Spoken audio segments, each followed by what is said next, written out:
Israel और Hamas के बीच युद्ध का आज 12वां दिन है और इन सब के बीच में आज अमेरिका के राष्ट्रपति जो बाइडेन इजराइल पहुंचेंगे। खबर है कि बाइडेन तेल अवीव जाएंगे, वहां इजराइल के प्रधानमंत्री के साथ वो युद्ध के मौजूदा हालात पर चर्चा करेंगे।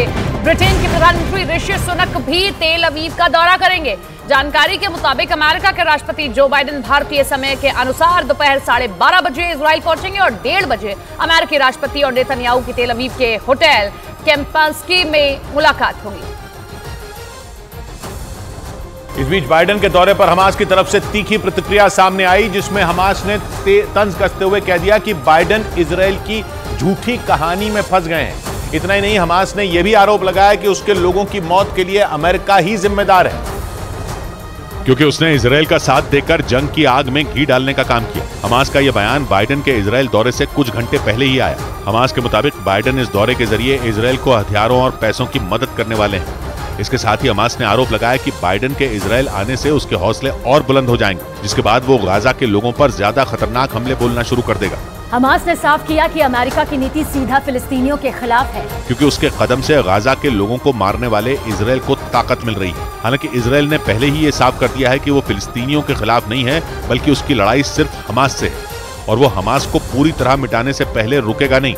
उधर इजराइल की सेना पिछले कुछ दिनों से लगातार दावा कर रही है कि गाजा पर जमीनी हमले की उसकी तैयारी पूरी है, लेकिन इसके बाद भी उसने अभी तक जमीनी हमला नहीं किया।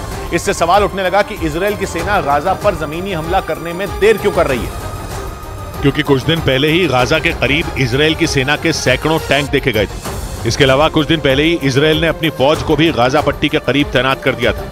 इसके अलावा इजराइल की सेना जमीनी हमले से पहले फिलिस्तीनियों को गाजा खाली करने के लिए भी कई बार बोल चुकी है और उसकी सेना पिछले कई दिनों से दावा कर रही है कि वो गाजा पर जमीनी हमला करने के लिए तैयार है। लेकिन इसके बाद भी अभी तक इजराइल की सेना ने गाजा पर जमीनी हमला किया नहीं है। वो गाजा में हमास के ठिकानों को तबाह करने के लिए केवल हवाई हमले ही कर रही है।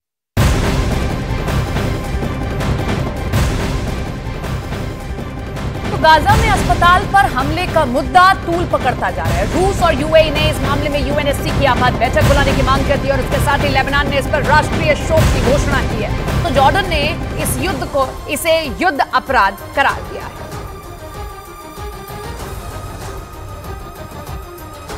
गाजा में अस्पताल पर हुए हमले के बाद वेस्ट बैंक के शहर रमल्लाह में जोरदार प्रदर्शन देखने को मिला है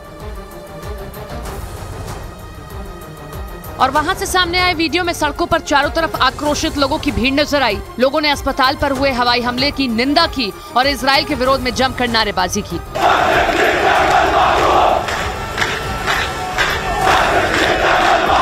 हालांकि इजराइल की सेना ने अस्पताल पर हमले में उनकी कोई भागीदारी न होने की बात कही है, लेकिन अस्पतालों में हुई सैकड़ों मौतों के बाद सड़कों पर लोगों का गुस्सा साफ देखने को मिल रहा है।